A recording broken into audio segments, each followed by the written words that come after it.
দেখুন গ্রাম অঞ্চলের বৃষ্টি দেখতে কতটাই সুন্দর। ওদিক দিয়ে দেখবেন পুরো সাদা হয়ে গেছে, যে সাদা। এদিকে বৃষ্টি এখনো নামে না, কিন্তু ওদিকে সাদা বৃষ্টি হয়ে এখন আইতাছে।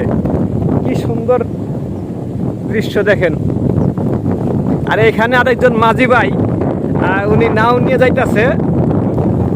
ও নৌকা, উনি নৌকার মেরামত করতেছে আর কি। আর ওখান দিয়ে পুরো ভয়ঙ্কর বৃষ্টি। ও, আর এখানে কি সুন্দর একটা ঘর। গরু বাছুর গিলি এখন সব ভিজবো।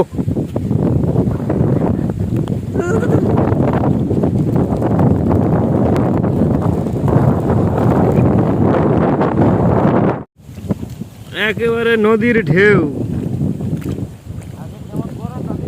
হ্যাঁ, প্রচুর গরম দিছিল, এখন একটু ঠান্ডা বাতাসটা ভালো লাগতেছে না কাকা? হ্যাঁ।